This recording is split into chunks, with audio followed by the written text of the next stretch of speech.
আমার এই কাজটা যেমন হয়েছে, এই কাজটা আরো ডান হয়েছে, এই কাজটা আরো ডান হয়েছে।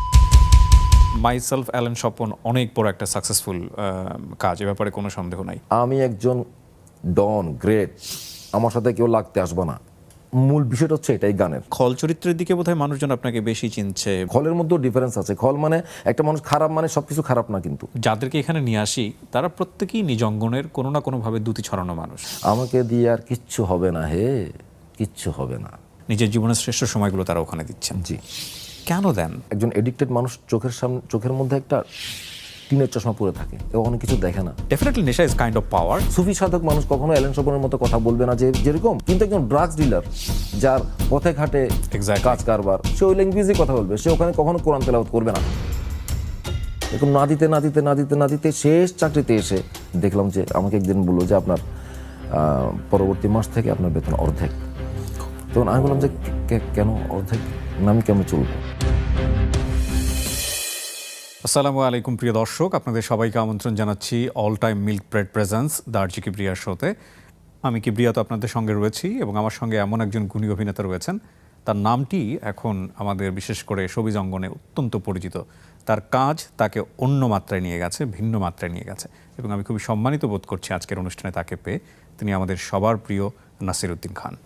আমি ধন্যবাদ জানাচ্ছি। আমার খুব ইচ্ছা ছিল আপনার সঙ্গে বসার, ঘণ্টাখানেক সময় গল্প করব, এবং সেই দিনটা আজকে। সো আমি ভিতরে খুবই এক্সাইটেড।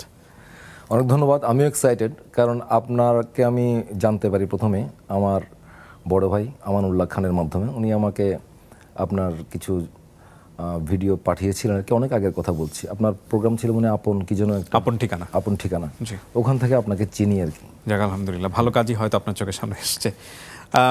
আমি যখন অনুষ্ঠানটা শুরু করি তখন একটু গল্প করছিলাম যে আমি সাধারণত চেষ্টা করি একটু স্টাডি করে নেওয়ার জন্য। আপনার কাজ সবাই দেখেছে, আমিও দেখেছি, কিন্তু কালকে আমি ইউটিউবিং করতে গিয়ে বেশ কিছু পুরনো কাজ আমি পেলাম, যখন আসলে বাংলাদেশের মানুষ আপনাকে ওইভাবে আজকের মতো চেনে না। একটা সম্ভবত এটা একটা শর্ট ফিল্ম হোক বা ছোট কোনো ড্রামা হোক, লাল নীল সম্ভবত এটার নাম। আচ্ছা, এবং এটা হচ্ছে একটা স্পটে পুরো শ্যুটটা হয়েছে। ওখানে আসলে খুব পরিচিত কোনো অভিনেতা অভিনেত্রীরা অভিনয় করেননি, একটা পাবলিক টয়লেটে। এবং সেই পাবলিক টয়লেটের আপনি হচ্ছেন কাইন্ড অফ পাহারাদার, যে পয়সা টয়সা তোলে, লিজ নেয়া, এবং একটা ক্যামেরার শটই হচ্ছে পুরো ইয়েটা।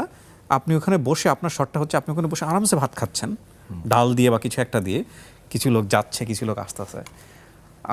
আমি জানি না, আমার তখনই মনে হয়েছে যে এই লোকটাই আসলে জাত অভিনেতা হওয়ার কথা ইন ফিউচারে, এবং সেটাই হয়েছেন আপনি। এই কাজটা সম্ভবত 18-র দিকের করা। এটা ডিরেক্টরের নাম আদিল, আমার এক ছোট ভাই। আর এখানে আরেকজন পরিচিত জন কাজ করেছে, আপনি চিনবেন, সেটা হচ্ছে সোহেল মণ্ডল। আচ্ছা আচ্ছা, তো সেও ছিল। এটা প্রায় 5-6 বছর আগের কাজ। ওকে। আমি আরও একেবারে অতীতে ফিরে যেতে চাই, যখন আপনি পৃথিবীতে এসছেন, আপনার একেবারে আর্লি চাইল্ডহুড মেমোরি, আপনার পরিবার, আপনার ছোটোবেলা, সব কিছু মিলিয়ে সেই সময়টা কেমন ছিল? আমাদের পরিবারের সবার ছোট সন্তান, আমরা 6 ভাই বোন। তো আমি এই যে সোনার চামচ, রূপার চামচ, যা যা কিছু বলে, যা যা চামচ আছে সবগুলা মুখে নিয়ে জন্মেছি আর কি। এই জন্য আমি স্রষ্টার কাছে কৃতজ্ঞ, আমার পিতামাতার কাছে কৃতজ্ঞ। তো এই সময়টা কীভাবে বলবো, এই সব মানুষের তো একটা শৈশব থাকে, আমার শৈশব খুবই চমৎকার। আমি আসলে খুবই শাসনে এবং আদরে বড় হয়েছি, মানে কড়া শাসন একেবারে। যেমন আমাদের বাসার সামনে পুকুর ছিল, ওখানে গোসল করা যাবে না, যাওয়া যাবে না, এই ধরনের কড়া শাসন। তো আমি যেহেতু সবার ছোট, আমার বড় হচ্ছে 5 জন ভাই বোন, আমার বাবা মা 7 জন, আমার হাউস টিউটর 8 জন। এই 8 জনের কোনো না কোনো দিন বাদ যেত না আমার, যেদিন আমাকে মারধর করা হতো না আর কি। অর্থাৎ ওই ধরনের শাসন ছিল। এখন এই ধরনের অবস্থায় একটা ছেলে অন্য কিছু হয়ে যেতে পারে, ওটা আমি ব্যালেন্স হয়েছে। এর চেয়ে কয়েক গুণ বেশি আদর আমি পেয়েছি, যেটা আজকের দিন পর্যন্ত পাচ্ছি। Okay, so you are lucky enough. অবশ্যই। বাবা কি করতেন আপনার? আমার বাবা একটা চাকরি করতেন। আমার বাবা মারা গেছেন 94 সালে। তো আমার বাবা থাকা সত্ত্বেও আমাকে দেখাশোনা করতেন আমার ভাইয়েরা। অর্থাৎ তখন আমার ভাইয়েরা অনেক বড় হয়ে গেছে, আমি সবার ছোট তো। যেমন আমার ইমিডিয়েট ভাই যিনি, ওনার সাথে আমার বয়সের ডিফারেন্স প্রায় 9 বছর। আচ্ছা। আর আমার সবচেয়ে বড় ভাই যিনি, ওনার বয়স এখন 72-3 এরকম, উনি 52-তে জন্ম। ওকে। তো আমাদের এই বিশাল ফ্যামিলির মধ্যে আমি আসলে এত ছোট, ওনাদের সাথে আমার এত বয়সের পার্থক্য। তো আমি ভাই ঠিক আছে, কিন্তু আমি হচ্ছে তাদের সন্তান আর কি। ওহো, চট্টগ্রামেই আপনারা বড় হয়েছেন একেবারে? চট্টগ্রামে বড় হয়েছি। এবং আমি কিরকম তাদের সন্তান, আমি যদি আপনাকে আর একটু বলি, জি জি, শিওর। সেটা যেমন আমার বড় ভাই বিয়ে করেছেন 78-এ। তো যখন আমরা পাত্রী দেখতে যাই সপরিবারে, আমার ওই ভাই যায় নাই আর সবগুলা, তখন আমাকে আমার ভাবির কোলে বসিয়ে দেওয়া হয়েছে। তো তখন থেকে হচ্ছে উনি আমার মা, তখন থেকে উনি আমাকে মায়ের মতো দেখেছেন। এরপরে আমার যেসব ভাবি এসছেন উনারাও আমাকে আসলে মায়ের মতোই দেখেছেন। সাধারণত যেরকম দেবর ভাবির যে বিষয়টা হয় ওরকম কোনো কিছু না। তো আমি আসলে ওই সন্তানের মতোই আছি আদরে আর কি। স্নেহে হ্যাঁ, জি বড় হয়েছেন নিশ্চয়ই। ছোটবেলায় কি এমনিতে কি স্বপ্ন দেখেন? আমরা তো বিভিন্ন রকমের স্বপ্ন দেখতাম যে বড় হয়ে এটা হব ওটা হব। আপনার কি ছিল? একদম ছোটবেলার স্বপ্ন যদি আপনাকে বলি, সেটা হচ্ছে আমি ছোটবেলায় স্বপ্ন দেখেছিলাম রিক্সাওয়ালা হব। আচ্ছা। এটা আমার কাছে ভালো লাগতো, একটা মানুষ রিক্সা চালাচ্ছে হেলে দুলে। হ্যাঁ, হ্যাঁ। তো আমি এরকম মানে দুইটা চেয়ার পাশাপাশি রেখে ওখানে হাত দিয়ে রিক্সাটা চালাতাম আর কি। তারপরে আর একটু বড় হওয়ার সাথে সাথে আরো অনেক ধরনের, যেমন গোয়েন্দা হবো এরকম হয়েছিল যখন কৈশোরে, যখন আমরা বিভিন্ন ধরনের থ্রিলার বা ডিটেকটিভ বইগুলো পড়ছি, তখন এরকম অনেক কিছু হওয়ার ইচ্ছা ছিল। আর কিছু হওয়ার ইচ্ছা ছিল, ওটা আসলে আমার ইচ্ছা ছিল না, ওটা হচ্ছে আমার পরিবারের। যেমন আমাকে একদিন আমার ভাই জিজ্ঞেস করছে তুই বড় হয়ে কি হবি, তো আমি তো কিন্তু বলতে পারছি না। তো আমাকে বললে যে তুই বড় হয়ে ডাক্তার হবি, তার জন্য বলছে তুই বড় হয়ে ইঞ্জিনিয়ার হবি। অর্থাৎ এটা আমার ভেতরে স্বপ্নটা ঢুকানো হচ্ছে, কিন্তু আমি আসলে ডাক্তার, ইঞ্জিনিয়ার মানে কোনো কিছু হবো এটা সত্যিকার অর্থে কখনো ভাবি নাই কোনো একটা কিছু হব। ওকে, সো যখন যেটা পেয়েছেন সেটা কি হয়তো বা এক্সপেরিমেন্ট করার সুযোগ ছিল ওরকম আর কি। জি ওকে। স্কুল কলেজ আমি যত জানি ইউনিভার্সিটি চিটাগং। জি, চিটাগং ইউনিভার্সিটি না, আমি ইন্টারের পরে কমার্স কলেজে পড়েছি, ওখান থেকে ডিগ্রি কমপ্লিট করেছি, আর সিটি কলেজ থেকে মাস্টার্স কমপ্লিট করেছি। এরপরে কোনো জবে যাওয়া হলো?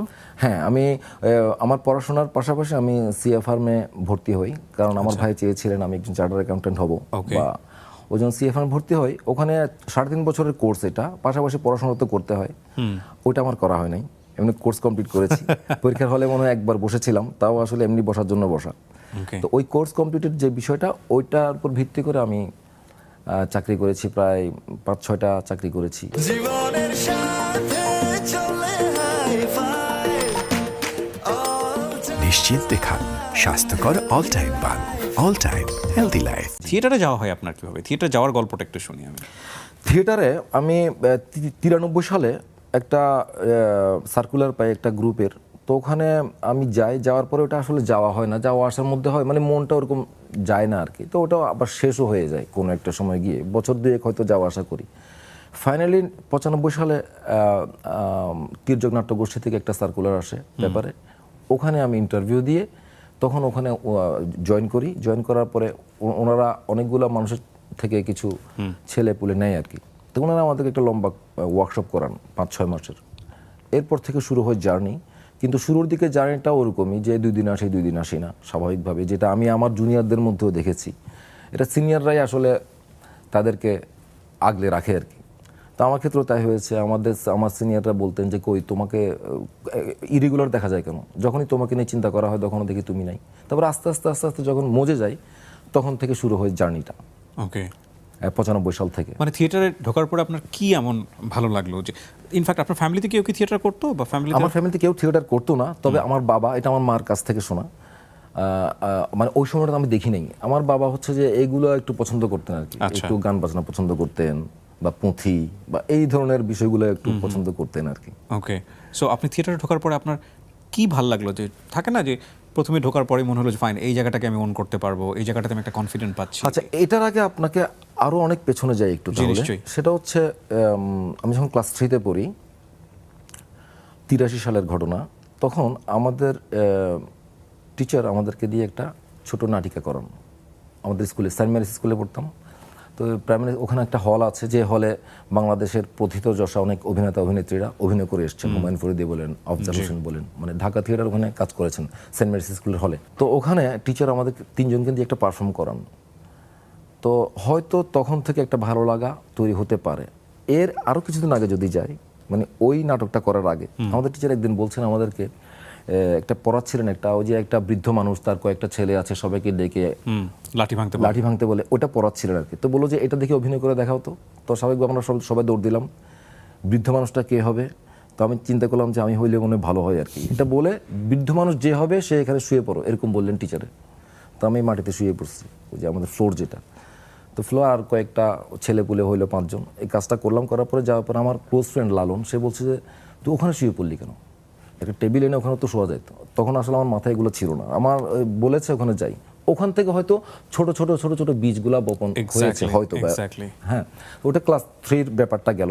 তারপরে অন্যান্য এভাবে দিন যেতে যেতে ক্লাস 10-এ এসে স্কুলের বার্ষিক ফাংশনে আমরা ছোট একটা ওরকম নাটিকা করলাম। এটা হচ্ছে হানিফ সংকেত ভাইয়ের একটা আগে ক্যাসেট বের হতো না জোকসের, ওরকম একটা জোকস থেকে আমরা ওগুলা কয়েকজনে মিলে করলাম। Perform করে দেখলেন, হ্যাঁ। এটা হচ্ছে ক্লাস 10-এ। আর ইন্টারে থাকতে আরেকবার করলাম পারফর্ম, এটা হচ্ছে ইস্পানি পাবলিক স্কুল অ্যান্ড কলেজে। তারপরে ইন্টারের পরে এই ডিগ্রি সময় তারপরে আস্তে করে থিয়েটারে জয়েন করা। তাহলে এটা হয়তো ওখান থেকে আস্তে আস্তে সামহাও এটা আপনার মানে বলা যেতে পারে ব্লাডে ছিল, বা আমি বলবো যে থাকে না কিছু মানুষের তো বিভিন্ন রকমের প্রতিভা থাকে, আমরা বাইবর্ন কিছু প্রতিভা বলি, জি শুধুমাত্র সুযোগের অপেক্ষায় থাকে কখন এটা স্পার্ক হবে, লাইক এবং বেটার এনভায়রনমেন্ট পেলে সে হয়তো বা ওইটাকে অনেক বড় একটা জায়গায় নিয়ে যায়। লাইক ওই যে আপনি বললেন আপনি শুয়ে পড়লেন, ওইটা কিন্তু আপনার খুব ন্যাচারাল, আপনি টেবিলের উপরেও শুতে পারতেন, উইচ ইজ রাইট, কিন্তু আপনি চিন্তা করেন না কোথায় আপনাকে শুইতে হবে, এইটা কিন্তু খুব ন্যাচারাল। এবং ডেফিনেটলি থিয়েটারে যাওয়ার পরে আপনি যখন একটা স্কুলিংয়ের মধ্যে দিয়ে যাচ্ছেন তখন আপনি নিশ্চয়ই এনজয় করতেছিলেন বিষয়টা। অবশ্যই থিয়েটারে ঢোকার পরে যেটা হলো, কিছুদিন যাওয়ার পরে আসলে আমি এখন এসে যখন ওই কথাগুলো ওই বিষয়গুলো চিন্তা করি আর কি, তখন দেখলাম যে আসলে ওটা একটা ঘোরের মতো, যে ঘোরে মানে এটা একটা নেশার মতো আসলে। হ্যাঁ, আমাদের সিনিয়ররা আছেন, জুনিয়ররা আছেন, একটা স্কুলিংয়ের মধ্য দিয়ে যায়, ধমক দিচ্ছেন, ফ্যামিলিতে যেটা ঘটে, এটা একটা ফ্যামিলি থিয়েটারটা। ওখানে আমি বাসায় কখনো ঝাড়ু দিই নাই, কিন্তু দেখা যাচ্ছে থিয়েটার রিহার্সাল রুমটা ঝাড়ু দিতে হচ্ছে আমাদেরকে। আমাদের সিনিয়ররা বললেন যে এটা ঝাড়ু দিয়ে নাও, পরিষ্কার করে নাও, কারণ এখানে গড়াগড়ি খাইতে হবে, একটু পরে একটু পানি দিয়ে মুছে নাও। তো এই কাজগুলো করছি, একটু চা নিয়ে আসো, পরোটা নিয়ে আসো, এগুলো আনছি, মানে একটা ঘরের মধ্যে ঢুকে গেলাম। এবং ভালো লাগছিল। হ্যাঁ, ভালো লাগছিল। আর আমি স্বাভাবিকভাবে ন্যাচারালি একটু আড্ডাবাজ অনেক আগে থেকেই। তো তখন দেখলাম যে আড্ডার মধ্যে আগে যতটুকু যেতাম এখন ওখানে কম গিয়ে এখানে আসছি বেশি। ওকে, আড্ডায় যাচ্ছি কিন্তু মূল হচ্ছে এটা, আড্ডায় গেলেও ঘুরে ফিরে এখানে, অথবা এখানে যদি যাই এখান থেকে ঘুরে ফিরে একটু আড্ডায়, মানে এই কেন্দ্রিক হয়ে গেলাম আর কি একটু। জি। থিয়েটারে আপনার থিয়েটারের ক্যারিয়ার কত বছরে? থিয়েটারের ক্যারিয়ার হচ্ছে 20 বছরের, 95 থেকে 2015 পর্যন্ত আমি মানে একেবারে টানা থিয়েটার করেছেন। কি ধরনের ক্যারেক্টার করা হয়েছে এখানে? থিয়েটার আমি প্রথম যে চরিত্রটা করি, এটা সম্ভবত 97 সালে এটা মঞ্চস্থ হয়। এটার নাম হচ্ছে তীর্থযাত্রা। এটার রাইটার শেখর সমাদ্দার, আর ডিরেক্টর হচ্ছে সালাউদ্দিন ভূঁইয়া, আমাদের সিনিয়র একজন বড় ভাই, আমাদের বড় ভাই।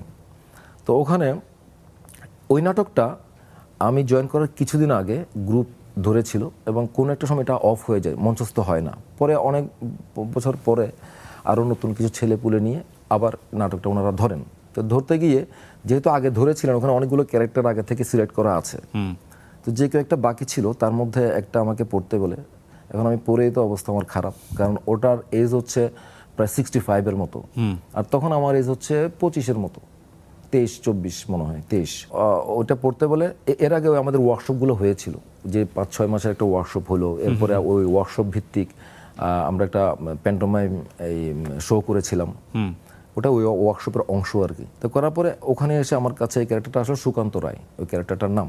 ওটা একটা রাইটার, অসুস্থ, তার ক্যান্সার, এইটা নিয়ে একটা কাহিনী আর কি। এখন আমি অবাক হয়ে গেছি যে আমি বুড়া মানুষের ক্যারেক্টার কিভাবে করব। আমি তো অনেক অভিজ্ঞতা, বুঝতে পারতেছি না যে এটা কিভাবে করবে। ওখানে যে কিছু দাড়ি লাগানো যেতে পারে, একটু বডি ল্যাঙ্গুয়েজ চেঞ্জ করতে পারে, এগুলো যে পরে আস্তে আস্তে করা হবে, ওটা অত কিছু আমি বুঝতে পারতেছিলাম না তখন পর্যন্ত।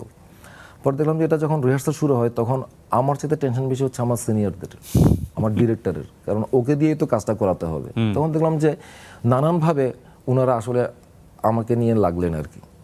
মিরন ভাই বলছেন যে দেখি আমার সামনে পড়তো, রিডিং পড়তো, আর একটু দ্রুত পড়তো, আরও দ্রুত পড়তো। তো আমি ভাবছি এত দ্রুত তো আমি কথা বলবো না, আমাকে কেন এত দ্রুত পড়তে বলছে, এটা উচ্চারণ শুদ্ধ রেখে। পরে দেখলাম যে ওটা আসা আড়ষ্টতা ভাঙার জন্য, কারণ ওনারা তো সিনিয়র, ওনারা তো জানেন যে কিভাবে কোথায় কোথায় প্রবলেম হতে পারে, কোথায় কোথায় প্রবলেম হতে পারে। আপনি খুব ভালো জানেন যে কোন দিকে ধরলে এটাকে সুন্দর করে করতে পারে।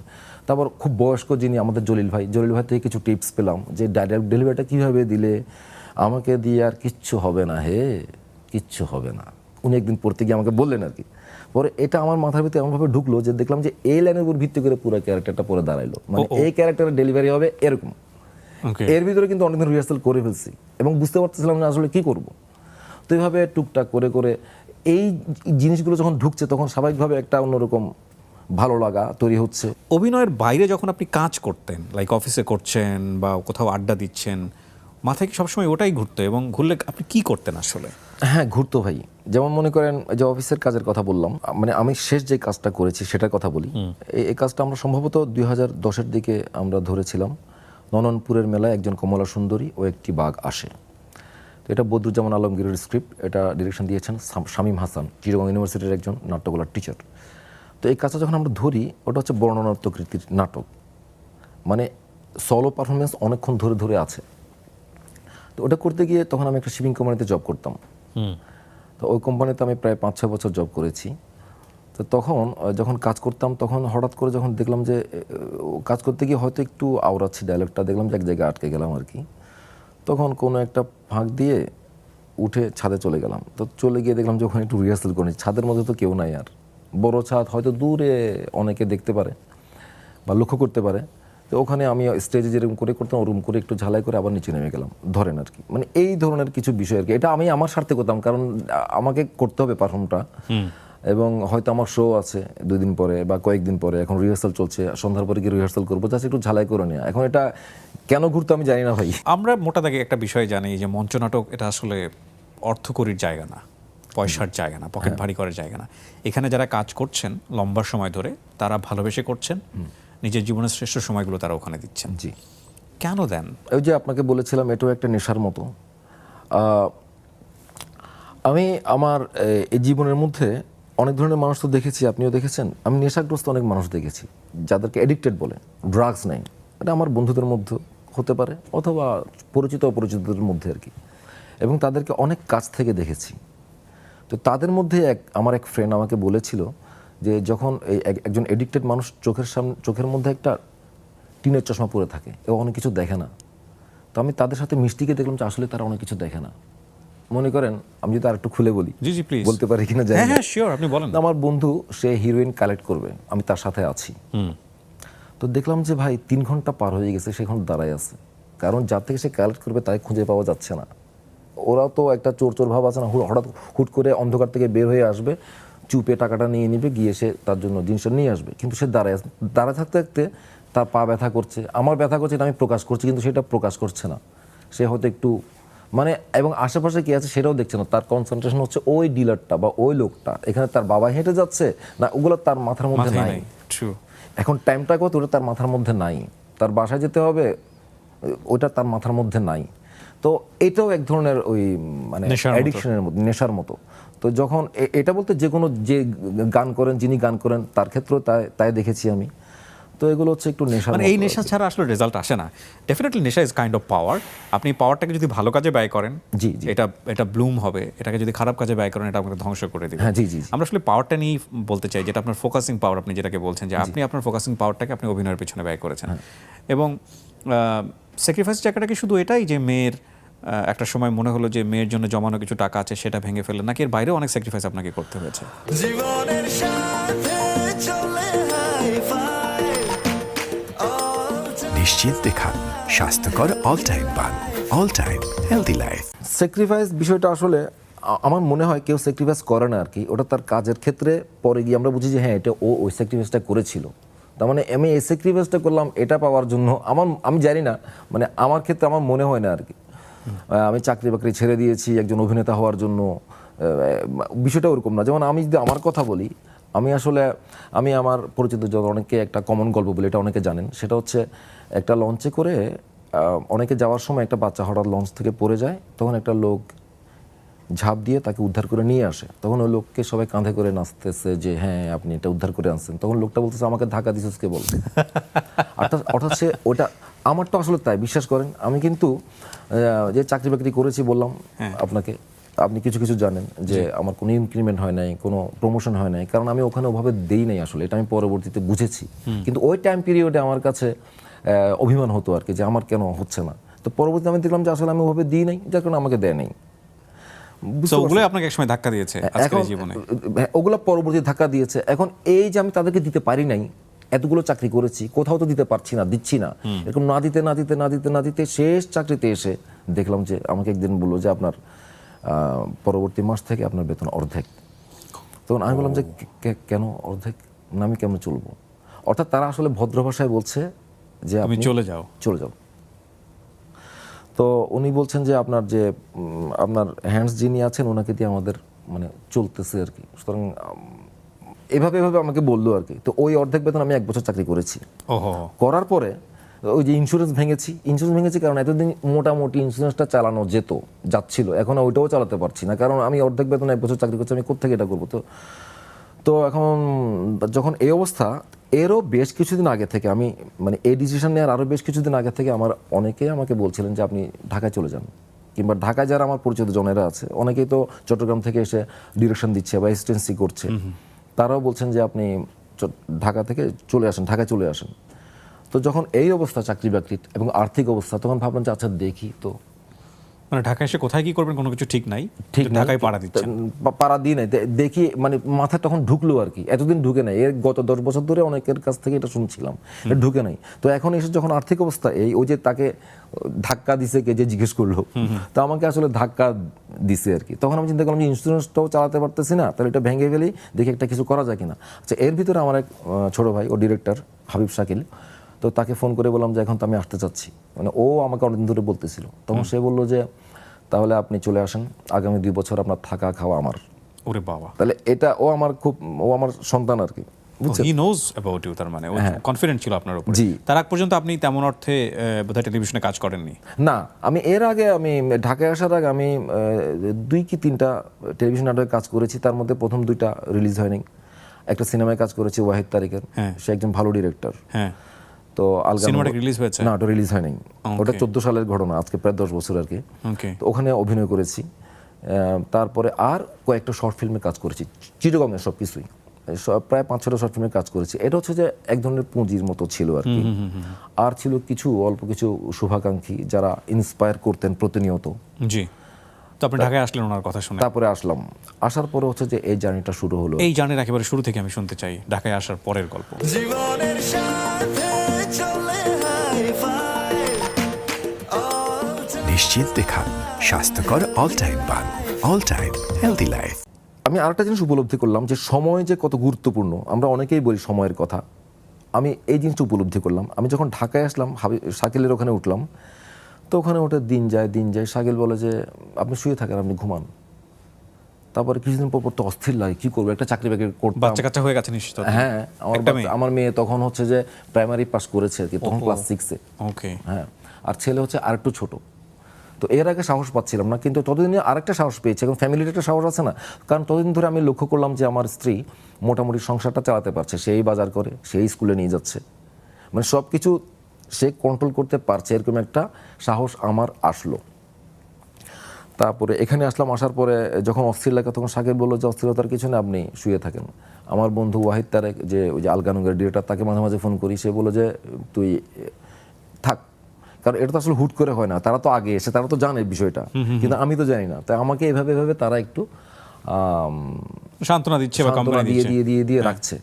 এর ভিতরে শাকিল প্রায় কিছুদিন পরে, আমি আসার 2-3 মাস পরে একটা নাটক করলো, ওখানে আমি একটা ক্যারেক্টার করলাম, ওখানে তার সাথে আছি, এভাবে চলছে। হঠাৎ দেখলাম যে কিছুদিন পরে ওখানে একটা মেয়ে আসে, কস্টিউম ডিজাইনার, ওর নাম নরিন ফেরদৌস। ওকে। তার হাজব্যান্ডও কস্টিউম ডিজাইনার, ইমন খন্দকার। তো নরিনের সাথে দেখলাম শাকিলের জন্য মাঝে মাঝে তরকারিটা নিয়ে আসে, এটা নিয়ে আসে, মানে সে কাছেই থাকে আর কি, তার শ্বশুরবাড়ির কাছেই। তো এভাবে নরিনের সাথে আমার একটা ভাব হয়ে গেল। কিছুদিন পরে নরিন দেখলাম যে শাকিলের এখানে একটা রুম সাবলেট নিল, যে তার কস্টিউমগুলো রাখবে, সে তো ওখানে থাকে, এখানে সে তো শ্বশুরবাড়িতে থাকে, এখানে তার একটা কস্টিউম একটা রুম বানালো আর কি। তারপর তারও কিছুদিন পরে, অর্থাৎ প্রায় 4-5 মাস পরে শাকিল এখান থেকে চলে যাবে, কারণ শাকিল এতদিন ধরে, বিগত প্রায় 10-12 বছর ধরে সে ফ্যামিলির বাইরে, মানে যখন ইউনিভার্সিটিতে পড়তো তখন হলে থাকতো, পরবর্তীতে ওখান থেকে বের হয়ে এসে তার প্রফেশনাল কাজ করছে, একলা থাকে, তার ফ্যামিলির বাবা মা এক জায়গায় থাকে এরকম, কিন্তু তখন তারা সবাই একসাথে থাকবে এরকম একটা সিদ্ধান্ত নিল শাকিলের ফ্যামিলি, তার বাবা মা এবং পরিজন, অর্থাৎ শাকিল চলে যাচ্ছে। এবং শাকিল টেনশনে পড়ে গেছে, আমাকে কি করবে, কারণ আমাকে একটা সাহস দিয়ে সে ওখান থেকে আনছে। তখন সে আমার জন্য একটু খোঁজখবর রাখা শুরু করলো যে কি করা যায়। তো এর ভিতরে নরিন করছে কি, পুরো বাসাটা নিয়ে নিছে। ওকে। মানে ওর কাজকর্ম একটু বাড়ছে, এই জন্য নরিন পুরো বাসাটা নিয়ে নিছে। তো আমাকে নরিন বলতেছে, নাসির ভাই আপনি কোথায় যাবেন, আমার এখান থেকে কেউ থাকবে না, আমি তো থাকি ওখানে, এটা আমার অফিস, আপনি এখানে থেকে যান। তখন শাকিল চলে গেল, যাওয়ার আগে তার খাটটা রেখে গেল, তার ফ্যানটা রেখে গেল, আর আমি এখানে আরও 2 বছর থেকে গেলাম। কত সালের গল্প এটা? এটা হচ্ছে 2016 সালের গল্প। 2016 আমি জানুয়ারিতে আসলাম, আর 3-4 মাস 5 মাস পরে 4-5 মাস পরে শাকিল চলে গেল, নরিন এখানে ঢুকে গেল, আমি এখানে থেকে গেলাম। তখন আপনি জানেন না আপনার ফিউচার কি দাঁড়াচ্ছে। জানি না। তাহলে প্রায় 2.5 বছর এটা এখানে থেকে গেলাম। 2.5 বছর তো একটা সাহস হয় মানুষের। 2.5 বছর ওই 6 মাসও মোটামুটি হয়েছিল, কিন্তু এরপরও একটু, আর চট্টগ্রামের মানুষ হচ্ছে খুব ঘর কোনো স্বভাবের, আর ব্যক্তিগতভাবে আমি একটু ভীত স্বভাবের। আর যেহেতু আমি সবার ছোট, আমার ভাই বোনদের আদরে বড় হয়েছি, আমি আসলে কোনো কিছু একটু জটিলতা দেখলে আমি নার্ভাস হয়ে যাই, যেটা এখনো প্রফেশনাল কাজেও হই। যে আমি ওই জন্য আমার টিমমেটদেরকে বলি যে ভাই আমাকে শুধু যেটা করতে আসছি ওটা করতে দিবা, আমি এক্সট্রা প্রেশার দিও না। নিতে পারি না। আর আমাকে 5 স্টার হোটেলে রাখতে হবে না, কিন্তু ওয়ার্কিং যে কমফোর্টটা ওটা দিও। ওটা দিও। তো এখানেও আর কি তখন থেকে গেলাম। তখন আমি দেখলাম যে আমি যে যখন আসছি ওটা যদি 3 মাস পরে হতো, 4 মাস পরে হতো, আমি আর আসতে পারতাম না। এটা আসতে পারতাম না, এটা আমি জানি। শাকিলের উপর যে সাহসটা রেখে আমি আসছি ওটা পারতাম না। তাহলে সময় খুব গুরুত্বপূর্ণ, ওটা হচ্ছে আমি তখন ওগুলো উপলব্ধি করলাম। প্রথমে স্পার্কিং এর জায়গাটা আসতে চাই, যেটাতে আপনার কাজ হলো এবং আপনি কাজে ঢুকে গেলেন। আচ্ছা, এটা বলছি আপনাকে, এর আগে একটু কথা বলি।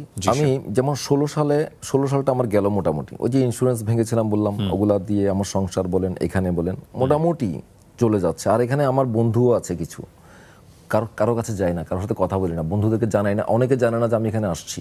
কারণ আমি তো আসলে এমন একটা অবস্থার মধ্যে আছি, আমি কি বলবো, কি করব, কেন আসছি। আমার এক বন্ধু আমাকে এখানে আসার পরে যখন দেখলো, বললো তুই 20 বছর আগে ফিরে গেলি, অর্থাৎ ম্যাচ লাইফে, যেটা কলেজে ফেলে আসছি। আসলে তো কথাটা সত্য, কিন্তু আমার তো কোনো উপায় নাই। ওই যে বললাম, কেউ একজন ধাক্কা দিয়ে নিয়ে আসছে, এরকম একটা বিষয় আর কি। ফ্রাস্ট্রেটেড হতেন না? ডিপ্রেশন? হ্যাঁ, অবশ্যই হতাম। যখন হতাম তখন হচ্ছে যে কয়েকটা বন্ধুকে ফোন করতাম, বললো যে থাক, এটা একটা বিষয়। আরেকটা বিষয়, আর ফ্রাস্ট্রেশনের কথা যেটা বললেন, এটা আসলে অনেক আগে থেকে আমি সচেতন থাকতাম একটু। আমি পারি না আর কি অনেকক্ষণ ধরে এই ফ্রাস্ট্রেশন বা দুঃখবোধ নিয়ে ডুবে থাকতে। আমি ধুম করে অন্য জায়গায় চলে যাই, হয়তো কোনো একটা আড্ডায় চলে গেলাম, বা আমার ছোটো ভাই অনেক আছে। আমি আমার ব্যাচমেট বা আমার বয়সীদের চাইতে আমার মেলামেশা ম্যাক্সিমাম হচ্ছে যাদের সাথে তাদের বয়স মনে করেন আমার থেকে 5 বছর, 10 বছর, 15 বছর, 20 বছর জুনিয়র। Okay. ওদের কাছে চলে যেতাম, আমি মোটামুটি একটু শান্ত হয়ে আবার চলে আসতাম। এভাবে চলছে আর কি। Okay. পেট হয়তো খালি, কিন্তু ফুর্তিটা আছে, এই ফুর্তিটা ছিল সবসময়, বা আমি রাখার চেষ্টা করি এখন সচেতনভাবে। তো এভাবে চলছিল। 16 সালটার পরে 17 সালে এসে আমি প্রচণ্ড অর্ধাভাবে পড়ে গেলাম। অর্থাৎ একদিনের কথা আমার মনে আছে, এটা সম্ভবত 17 মার্চ হতে পারে, আমার এক্সাক্ট মনে নেই। আমার মার্চের মনে করেন তখন 31 তারিখে, মাস শেষ তো, হয়তো 27, 28 এরকম একটা সময়ের মধ্যে আমার সামনের আমার ঘর খরচের কোনো টাকা নেই বাড়িতে। তখন অনেকের কাছে লোন চাইলাম, পাচ্ছি না কোথাও, স্বাভাবিকভাবে। ওই মুহূর্তে আমার কাছেও লোন চাইলে তো কেউ পাইতো না, ওরকম একটা বিষয় আর কি। ওটা আমি মেনে নিছি যে হ্যাঁ, ওর কাছে নাই আসলে। তো এই অবস্থার মধ্যে যখন দিন যাচ্ছিল আমার, তখন আমার এক ঘনিষ্ঠ বন্ধু, আমার বন্ধু ইকরাম, সে আমাকে বললো যে তুই চিন্তা করিস না, দেখি কি করা যায় বলে সে কিছু ফান্ড ক্রিয়েট করলো আমার বন্ধুদের মধ্যে। আমাকে না রেখে অন্যদেরকে দিয়ে হয়তো একটা মেসেঞ্জার গ্রুপ টুপ খুলে খুব ঘনিষ্ঠ যাদেরকে নক করার, তার বললো যে তুই মোটামুটি চলতে পারবে, টেনশন করিস না। তো ওভাবে মোটামুটি চললাম 17 পর্যন্ত আর কি।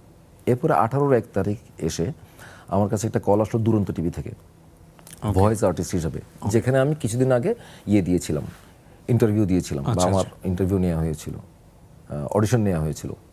তো ওখানে আমি টিকলাম, এবং আমার 1 তারিখে একটা কল আসলো 2018-র 1 তারিখে, জানুয়ারি মাসের। তখন আমি ওখানে কাজ শুরু করলাম। ওখানে মনে করেন 5 দিন কাজ করলে দেখা যাচ্ছে 10,000 টাকা পাওয়া যায়। 10,000 টাকা প্লাস আমি যদি অন্য জায়গায় 2টা কাজ করি কিছু টাকা পাওয়া যায়। মোটামুটি এটা দিয়ে মানে সচ্ছলতার প্রাথমিক যে বিষয়টা বলে আর কি, ওটা একটু একটু আসা শুরু হলো। তারপরে মোটামুটি একটু আর্থিক যেটা আমার প্রতিনিয়ত টেনশনে থাকতাম যে সামনের মাসটা কীভাবে চলবো, ওটা একটু কমলো আর কি। তারপরে এভাবে চলছিল। আর কাজ আমি আমার মতোই করছিলাম, যেহেতু আমার মতো করছিলাম বলতে যে কাজটাই পাচ্ছি ওটাই করছি, বিষয়টা ওরকম নয় আর কি। হ্যাঁ, অনেক জায়গার মধ্যে যেখানে আমি মনের দিক থেকে বা কোনো দিক থেকে সায় পাচ্ছি না, ওটা করি নাই, যদিও তখনও আমি অভাবে আছি। তো তারপর এভাবে চলতে এবং আমি নিজেকে খুবই সৌভাগ্যবান মনে করি একদম শুরু থেকেই। আমি যেহেতু আমাকে কেউ না চিনলেও আমাকে তো ওরা চিনে। এই যে বললাম, আমার কিছু ছোট ভাই এখানে কাজ করে, যারা আমি ঢাকায় আসার আরও আগে থেকেই অন্য অনেককে আমার কথা বলেছে। এটা আমি অনেক পরে এসে জানতে পেরেছি আর কি। তো এভাবে মানে কাজ যেগুলো করছিলাম ওগুলো ওরকম ভালো ডিরেক্টরের সংস্পর্শে যাওয়ার সুযোগ হচ্ছে। হয়তো ক্যারেক্টারটা বড় না, কিন্তু ডিরেক্টরটা ভালো। তাহলে ডিরেক্টরটা যদি ভালো হয়ে থাকে, উনি যদি কোনো কিছু নোটিস করে থাকেন, উনি হয়তো ওনার পরবর্তী কাজে ডাকছেন আমাকে। এভাবে এগুলো ছোট বীজ বপন চলছিল আর কি। হয়তো ছোট ক্যারেক্টার, ছোট কাজ, কোনো বিষয় নয়, হয়তো উপস্থিতি 43 মিনিটের একটা টেলিফিল্মে হয়তো আমার উপস্থিতি হচ্ছে 1 মিনিটের, কিন্তু ওই ডিরেক্টরটা তো আমাকে মাথায় রেখেছে। রাইট। এভাবে এভাবে যাচ্ছিল, কিন্তু কাজগুলো ভালো ভালো হচ্ছিল। মানে টোটাল কাজের কথা বলছি, এমন নয় যে শুধু আমার অংশটা, টোটাল Okay. কাজটা ওরকম ভালো কাজের সাথে আমি ইনভলভ হতে পেরেছি। এরকম যেতে যেতে তারপরে কিছু, এবং প্রথম যে বছর আমি ঢাকায় এসেছি 16 সালে, ওই বছর আমি সিনেমায় কাজ করেছি, তকির ভাইয়ের সাথে কাজ করেছি হালদায়, তারপরে নোনা পানি নামের একটা সিনেমা করেছি। এগুলা মানে এমন নয় যে হয়তো দেরিতে দেরিতে কাজ করছি, কিন্তু যেগুলো করছি ওগুলো কিন্তু ইনভলভ হচ্ছিলাম। ইনভলভ হচ্ছে, এবং ওগুলো স্ক্রিপ্টও ভালো, ডিরেক্টর ভালো, এরকম সংস্পর্শে যাচ্ছিলাম। এরকম যেতে যেতে যেটা আপনি বলেন যে কোনটা একটু মাস পিপল প্রথম দিকে জানলো, সেটা যদি বলতে চাই তাহলে হতে পারে যেটা মহানগর, আশফাক নিপুণ। রাইট। মহানগরে এসে তখন ওটা যেহেতু অনেক মানুষ দেখেছে এবং চরিত্রটাও ভালো লেগেছে, কারণ এখানে সবগুলো হচ্ছে যে খুব হাইপার ক্যারেক্টার, ওখানে শুধু একমাত্র রিল্যাক্স ক্যারেক্টার হচ্ছে ওটাই, যার কারণে ওটা একটু ভালো লেগেছে। এর পরবর্তীতে তাকদির করলাম শাকির সাথে। না, কিন্তু আপনি রিল্যাক্সের কথাও যদি বলেন, এখানে আমি একটা মুন্সিয়ানা দেখেছি যে এত ছোট্ট টাইম, খুব বেশি বড় টাইমও কিন্তু ছিল না জেলখানার ভিতরে, বা জেলখানার ভিতরেই তো পুরো সময়টুকু জি, আপনার জি।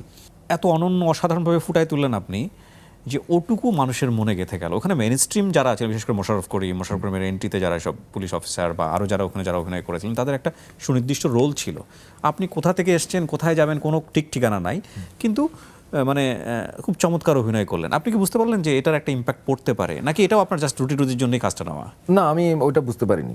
পারেন নাই? না, পারিনি। আর আমি সবসময় একবার সত্যি কথা বলছি, আমি সবসময় আমার ডিরেক্টর যাদের সাথে আমি কাজ করেছি, যাদের সংস্পর্শে গিয়েছি, তাদেরকে আমি এই ক্রেডিটটা দিই এবং আমি নিজেকে সৌভাগ্যবান মনে করি। এটা আসলে যেমন ওই যে আশফাক নিপুণ, ও আমাকে ওই রিল্যাক্সটা দিয়েছে বলে আসলে আমি ঠিকমতো কাজটা করতে পেরেছি। কিরকম রিল্যাক্সটা দিয়েছে আপনাকে বলি আমি। জি। আমার যে অংশটা আপনি দেখেছেন, আমি এটা অন্য অনেক ডিরেক্টর বা অ্যাসিস্ট্যান্ট ডিরেক্টরকেও জিজ্ঞেস করেছি যে আমার কয়দিন লাগতে পারে এই অংশটা করতে, মানে কয়দিন আমাকে প্রয়োজন হতে পারে ওনাদের। তোরা বলো যে একদিন হয়ে যাওয়ার কথা, তবে 2 দিন, সর্বোচ্চ 3 দিন। আপনার যে অংশটা ওটার জন্য সর্বোচ্চ ধরলাম যে 3 দিন। তো আমি বললাম যে আমি ওখানে 15 দিন ছিলাম। 15 দিন ছিলাম বলতে আমাকে ডিরেক্টর 2 দিন পরে জিজ্ঞেস করছে যে নাসির ভাই কেমন লাগছে? আমার যে হ্যাঁ ভালো। বলতে তাহলে আপনি পিকনিক করেন কেমন? আমি যে আচ্ছা ঠিক আছে। এই আমাকে যে একদম রিল্যাক্স করে দিল। এরপর আমি মাঠের মধ্যে ঘুরি, বাজারে গিয়ে দই খাই, আমি আর বাসার খায়রুল বাসারও ছিল। তো মানে এক বিন্দাস থাকি যেটাকে বলে আর কি। উনি আসলে তৈরি করে নিয়েছেন। ব্রেন গেমটা উনি করেছে যে কোথায় হ্যাঁ, দিতে তো হবে। ওই জন্য আমি ডিরেক্টরদেরকে আমি সবসময় জিনিসটা দিই। এটা তো আসলে আমি তো কোনো, যেমন যে চরিত্র বলেন না, নাগু বলেন বা যে চরিত্রগুলো করেছি আর কি, হাওয়ার কথা যদি আমরা হাওয়া আসি। যদি নাগু বলেন বা যে চরিত্রগুলো করেছি, ওগুলো তো আমি তো ওগুলোকে চিনি না চরিত্রগুলোকে। এই চরিত্রগুলো চেনা হচ্ছে স্ক্রিপ্ট রাইটার, ডিরেক্টর। তো ওনাদের মাথায় হচ্ছে যে 100% আছে, আমার মাথায় আসলে কিছুই নেই। বাট আপনি অ্যাডাপ্ট করেন কিভাবে? আলাপ করতে করতে করতে করতে স্ক্রিপ্ট পড়তে পড়তে হয়তো ডিরেক্টর আমাকে কিছু দিচ্ছে, আমি কিছু নিচ্ছি এরকম করে করে ডিরেক্টর আমাকে ঠিক করে দিচ্ছে যে আপনি এভাবে হেঁটে যান এদিকে, ওটা করেন না, আচ্ছা ওইটা করেন, এরকম করে করে উনিই করে দিচ্ছে। এরপরে হয়তো আমি 2টা অলংকার যোগ করছি, বা অভিনেতা অভিনেত্রী হয়তো 2টা অলংকার যোগ করছে, কিন্তু এটা তো টোটাল ডিরেক্টরটার উপরে। তো ডিরেক্টর, আমি মনে করি ডিরেক্টরের উপরে আমি যত বেশি নিজেকে সময় দিতে পারবো, তত ডিরেক্টর আমার ভেতর থেকে ওই জিনিসটা বের করে নিতে পারবেন। ডেফিনেটলি। কারণ উনি অভিনেতার কথা যদি বলেন, উনি অভিনেতা কিন্তু এমন নয় যে 19 আর 80 ডিফারেন্স, মানে যারা কাজ করছে বা করেন আর কি, হয়তো অল্প কিছু ডিফারেন্স। এটা বের করে নেওয়ার দায়িত্ব বা বের করে নেওয়ার মুন্সিয়ানা হচ্ছে ডিরেক্টরদের। খেলার মতোই মনে হয় আমার কাছে। যেমন মেসি অবশ্যই ভালো প্লেয়ার, কিন্তু যে কোচটা খেলাচ্ছে তাকে সে কোন পজিশনে দিলে মানে গ্রাফটা আসলে মেসি যেটা কোনটা ভালো হবে সেটা সে ভালো বোঝে। Definitely agreed. তো এই কাজ করতে করতেই মোটামুটি একটু বেশি খল চরিত্রের দিকে বোধহয় মানুষজন আপনাকে বেশি চিনছে। খল বলেন বা নেগেটিভ ক্যারেক্টার যেটা বলেন, সেটা ওটা আমাকে ওরকম করে ইয়ে করে না। আমি মনে করি যে যেটা করছিল ঠিক মতো করি, আর হ্যাঁ ওই চুজটা আমি করি। যেমন আমি যদি দেখি যে বেশি খল হয়ে যাচ্ছে, তখন হয়তো এদিকে একটু ব্রেক দেই, বা খল টাইপের অনেকগুলো স্ক্রিপ্ট আসলে আমি ওভাবে নেই না আর কি, যে সিমিলার ক্যারেক্টার যেগুলো করা হয়েছে আগে সেই ধরনের ক্যারেক্টার যদি হয়। খলের মধ্যেও ডিফারেন্স আছে। খল মানে একটা মানুষ খারাপ মানে সবকিছু খারাপ না, কিন্তু মানে একটা মানুষের মধ্যে তো অনেক কিছুই থাকে, মেসেজ দেওয়ার মতো অনেক তাহলে কিছু থাকে। এখন আমি যে ক্যারেক্টারগুলো করেছি, খল হোক সমস্যা কোথায়, কিন্তু সিমিলার ক্যারেক্টার যদি হয় তাহলে হয়তো বা আমি একটু বিবেচনা করি। আমরা যে বিষয়টা নিয়ে কথা বলতে চাই, আপনার ক্যারিয়ারের অনন্য একটা মানে অর্জন আমি বলবো, মাইসেলফ অ্যালান স্বপন। আলোচনা, সমালোচনা, জনপ্রিয়তা এবং কাজের অভিজ্ঞতা সবকিছু মিলিয়ে আপনার কাছ থেকে শুনতে চাই। এটা আমার খুব পছন্দের একটা কাজ এবং ভালো একটা কাজ, শুধু আমার জন্য না, আমার পুরো টিমটার জন্য। মানে মাইসেলফ অ্যালেন স্বপনের যে টিমটা, এই টিমটার জন্য, এই টিমটার প্রতি আমি সবসময় কৃতজ্ঞ। পাশাপাশি চরকি, শিহাব শাহিন, মানে যারা এইটার সাথে ইনভলভ আর কি, এবং কো অ্যাক্টর যারা আছেন। তো এটা শিহাব শাহিন অসাধারণ একজন ডিরেক্টর, কোনো সন্দেহ নেই। এবং যেমন মাইসেলফ অ্যালেন স্বপনের আগে আমরা করেছি সিন্ডিকেটের মধ্যে আমার উপস্থিতি খুব কম। ওখানে আমাকে মূল হয়তো বা 2টা সিন আছে, এর আগে টুকটাক দেখা যায় এরকম আর কি। কিন্তু উনি আমাকে শুরু থেকে শেষ পর্যন্ত স্ক্রিপ্টটা এমনভাবে বলেছেন, এবারে কোথায় পর্বটা শেষ হচ্ছে, কোত্থেকে শুরু হচ্ছে, এমনভাবে বলেছেন যেন আমি দেখতে পাচ্ছিলাম। 3-4 ঘন্টা সময় নিয়ে ওনার বাসায় উনি আমাকে স্ক্রিপ্টটা বলেছেন। এটা কি অ্যালেন স্বপন না না, সিন্ডিকেট? সিন্ডিকেটের কথা বলছি। ওকে। তারপরে তাহলে ছোট ক্যারেক্টার, কিন্তু আমার খুব ইন্টারেস্টিং লাগলো, মানে এমনভাবে তার বয়ানটা আর কি। এরপরে তো ওটা চলে গেল। এরপর আমরা আরও প্রায় বছর 2 পরেও সম্ভবত অ্যালেন স্বপনটা করলাম। তো করে সব কিছু সুন্দর করে গুছিয়ে দিয়েছে, এটা যার কারণে কাজটা করতে সুবিধা হয়েছে। আর মিথিলার কথা যেটা বললাম, সে অসাধারণ একজন কোয়েক্টর। মানে আমি সত্যিকার অর্থে আমি অতটুকু পাবো আশা করি নাই। আর আমার আরেকটা ভয় কাজ করছিল, এর আগে আমি একটা কাজ করেছিলাম, যে কোনো একটা কাজ, সেখানে আমার যে কোয়েক্টরটা ছিল, তো আমি ওই ধরনের সহযোগিতা পাই নাই আর কি। সবার কাছ থেকে তো আর সব ধরনের পাওয়া যায় না। যেমন আমি যে কাজটা করতে আসছি, আমি তো স্ক্রিপ্ট পড়ে আসছি, এটাই করব। কিন্তু আমি যদি সেটে গিয়ে বলি যে না আমি এটা এভাবে করবো না বা ওইটাভাবে করতে পারবো না, তাহলে সমস্যা না। বললাম এটা সমস্যা, এর আগে আমার হয়েছিল কোনো এক কোয়েক্টরের সাথে, ওই জন্য আমি একটু ভয় ছিলাম। এবং শিহাব শাহিনকেও বলছিলাম যে ভাই এখন আমার এই ভয় লাগছে, কারণ এই রেফারেন্সও দিয়েছি যে এটার কারণে এই ভয়টা লাগছে, এখন মিথিলার সাথে আমার ডিরেক্ট কোয়েক্টর। এটাই ফার্স্ট কাজ মিথিলার সঙ্গে আপনার? এর আগে আমার সাথে অনেক আগে একটা মিথিলার সাথে কাজ হয়েছিল, ওটা একটা সিরিজের মধ্যে মনে হয়, মানে তার সাথে আমার তেমন কিছু ছিল না ওটা। Okay, অর্থাৎ fine. সে আমার কোয়েক্টর হিসেবে ওরকম, তার সাথে এটাই প্রথম কাজ। তখন যখন মিথিলার সাথে দেখা হলো, রিহার্সাল করলাম, তখন দেখলাম যে না, ওই ভয়টা একটু একটু কমতে শুরু করলো। তারপর যখন শুটিংয়ে গেলাম, তখন দেখলাম যে খুবই দারুণ সে, মানে এই স্ক্রিপ্টে যা আছে তা করার জন্য সে একেবারে রেডি, একদম রেডি। তো সেটা আমাকে খুব সহযোগিতা করেছে আর কি কাজের ক্ষেত্রে। শি ওয়াজ ডেফিনেটলি বোল্ড এবং খুবই বোল্ড একটা ক্যারেক্টার ছিল। জীবনের সাথে চলে হাই ফাই নিশ্চিন্তে খান স্বাস্থ্যকর অল টাইম পান। All time healthy life. তো সমালোচনা হলো, কিন্তু আমরা দেখলাম যে চরকিকে নিয়েও সেই সময়টাতে সোশ্যাল মিডিয়াতে বিভিন্ন রকমের সমালোচনা হচ্ছে, বিশেষ করে ডায়ালগগুলো নিয়ে। যে মনে হচ্ছিল যে কিছু কিছু ডায়ালগ একটু অশ্লীল, অনেকেই বলার চেষ্টা করছেন, অশ্লীল ইঙ্গিতও ছিল। সো আপনার কি মনে হচ্ছিল যে সামহাও এটা নিয়ে খুব বেশি ক্রিটিসিজমের মুখোমুখি হবেন কি না? এটা আমার আসলে সত্যিকার অর্থে এটা আমার কখনো মাথায় থাকে না যে কি বলছে, কারণ আমি আমার জীবনে দেখলাম যে আশেপাশে যারাই যা কিছু বলে কিনা, শুধুমাত্র এই সেক্টরের কথা বলছে না, আপনার লাইফেও আপনি দেখবেন আশেপাশে মানুষ যা যা কিছু বলছে তার 80% কথা বাদ দিয়ে দিলে মনে হয় শান্তিতে থাকা যায়। ওই জন্য আমি অনেক আগে থেকে এই চর্চাটা করি, অত কিছু মাথায় রাখি না। কারণ সবার তো সব কিছু ভালো লাগবে না, আমার আপনার সব কিছু সবার ভালো লাগবে না। কিন্তু আমি যেটা করছি এটা কতটুকু ঠিক করছি না করছি, এটা যদি আমি আমার জায়গায় ঠিক থাকি তাহলে যথেষ্ট বলে আমি মনে করি। তো যখন আমি অ্যালেন স্বপন স্ক্রিপ্ট পড়ছি, তখন আমার কাছে অশ্লীলতা কিছু লাগে না। কেন লাগে নাই? একটা মরনা যদি বলতো তাহলে লাগতো অশ্লীল। মনে করেন একজন সুফি সাধক এই ল্যাঙ্গুয়েজে কথা বলছে, তখন এটা অশ্লীল লাগবে। কিন্তু একজন ড্রাগস ডিলার যার পথে ঘাটে কাজ কারবার, বন্দুক নিয়ে কাজ কারবার, মানে এইসব ডার্ক বিষয়গুলোর সাথে যে জড়িত, সে ওই ল্যাঙ্গুয়েজে কথা বলবে, সে ওখানে কখনো কোরআন তেলাওয়াত করবে না। বা ঠিক না ভাই? আমার যেটা মনে হয় আর কি। আমি এমনি ধর্মের বিষয়টা আনলাম এই কারণে, উদাহরণ দিতে গিয়ে বোঝানোর জন্য। মানে একজন সুফি সাধক মানুষ কখনো অ্যালেন স্বপনের মতো কথা বলবে না, যেরকম সেরকম অ্যালেন স্বপনও একজন সুফি মানুষের মতো কথাবার্তা বলবে না। সুতরাং ওটা আমার কাছে যৌক্তিক মনে হয়েছে। আর যেটা অযৌক্তিক মনে হয় ওটা আমি করি না বা করবো না। কিংবা আমার ডিরেক্টরও আমাকে ওটা, যেমন এখানে অনেক কিছু আমাকে শিহাব শাহিন করতে দেয় নাই, পরবর্তী আমি দেখলাম যে হ্যাঁ এটা ঠিক হয়েছে, করতে দেয় নাই। কারণ আমি ওই মুহূর্তে আমি তো অনেক কিছু বলবো একজন অ্যাক্টর হিসেবে, এটা করব, উনি ওখান থেকে বেছে এটা করবা এটা করবা না, এটাই যেটা ডিরেক্টররা করে থাকেন আর কি।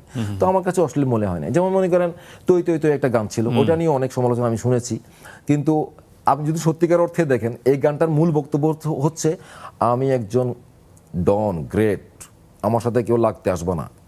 মূল বিষয়টা হচ্ছে এটাই গানের।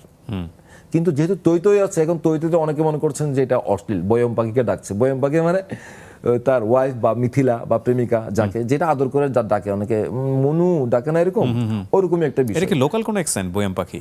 বোয়াম পাখি হচ্ছে হ্যাঁ লোকাল। এটা হচ্ছে শিহাব ভাইয়েরই ছোটবেলার উনার ফ্রেন্ডের এক নানি নাকি আদর করে বোয়াম পাখি ডাকতেন, সো ওইটাকে উনি ইমপ্রোভাইজ ওটা করছেন। এখানে ইম্প্রোভাইজ করেছেন। আর তৈ তৈ করে ডাকার বিষয়টা আর কি। আর অশ্লীলতা এটা আসলে আপেক্ষিক বিষয় আমার কাছে সবসময় মনে হয় যে একজনের কাছে একটা অশ্লীল, আরেকজনের কাছে সেটা অশ্লীল। ডেফিনেটলি মাইসেলফ অ্যালেন স্বপন অনেক বড় একটা সাকসেসফুল কাজ, এ ব্যাপারে কোনো সন্দেহ নাই। রিসেন্টলি আপনার হাতে কি কি কাজ আছে বা কেমন ব্যস্ততা? ব্যস্ততা ওরকম নাই সত্যিকার অর্থে, মানে ব্যস্ততা মানে আজকে এই সেটে আবার পরশুদিন গিয়ে এই সেটে, বা ওরকম কোনো ব্যস্ততা নাই। তো এখন একটা কাজে ইনভলভ হয়েছে যেটা একটু দীর্ঘ সময় ধরে চলবে, হয়তো 6-7 মাস। ওখানে সিজনাল কিছু ব্যাপার স্যাপার আছে, আর কিছু প্রিপারেশনের ব্যাপার স্যাপার আছে। প্রিপারেশন বলতে ভাষাগত ব্যাপার স্যাপার, কিছু অ্যাক্টিভিটিস শেখার ব্যাপার স্যাপার, এরকম কিছু আছে। মানে আপনি সবসময় চেষ্টা করেন দর্শকদেরকে এর পরের যে কাজটা দিবেন সেটার মধ্যে নতুন একজন মানুষকে যেন তারা খুঁজে পায়। জি, এইটাই আপনার নেশা। জি। এতটুকু সময় কথা বলে বুঝতে পেরেছি এটা ভালো, চ্যালেঞ্জিং, কিন্তু ওই যে অর্থনৈতিক যে টানাপোড়েনের যে ব্যাপারটা নিয়ে আমরা কথা বলছিলাম অনেকটা সময় জুড়ে, সেটার জন্য কতটুকু কমফোর্টেবল এই ধরনের ক্যারেক্টার, এই ধরনের? আমি যেটা দেখলাম, আমি যখন খুব অভাবে ছিলাম তখন আমার ফ্যামিলি চলেছে। আবার এমন নয় যে একবেলা খেয়েছে আরেকবেলা খায়নি এরকম। হয়তো আমার ভাই 2টা মাছ নিয়ে গেছে তার বাসায়, একটা আমার বাসায় দিয়ে গেল, তাহলে খাচ্ছে তো। হয়তো আমরা তো অনেকগুলো ভাই, যে বললাম না আমাকে সন্তানের মতো দেখে, আরেকটা ভাই হয়তো 1 আঁটি শাক দিয়ে দিল, খাচ্ছে তো। মানে তখনকার কথা বলছি আর কি। তাহলে তখন চলেছে না, তাহলে তো এখন যেহেতু একটু সচ্ছলতা আছে তাহলে তো এখন তো চলতে পারছে, এটা একটা বিষয়। আরেকটা বিষয়, এটা অনেকে হয়তো আধ্যাত্মিক কথাবার্তা বলে মনে করতে পারে, কিন্তু আমার যেটা মনে হয়, মনে করেন আমার পকেটে 500 টাকা আছে, আমার চলতে আজকের দিনে চলতে 500 টাকা দরকার, 500 টাকা দরকার আজকের দিনে চলতে, কিন্তু আমার পকেটে 2500 টাকা আছে। যদি তাই হয়ে থাকে তাহলে আমি এখন আর কি দরকার, এই মুহূর্তে তো আর দরকার নাই। দরকার হবে আর একটু পরে করে হবে। যেখানে আমার 500 টাকা হলে চলে সেখানে 2500 টাকা আছে বা 2000 টাকা আছে, তাহলে 3 গুণ বেশি আছে তো। যেখানে একদম ছিল না সেখানে প্রয়োজনের চাইতে 3 গুণ বেশি আছে তো।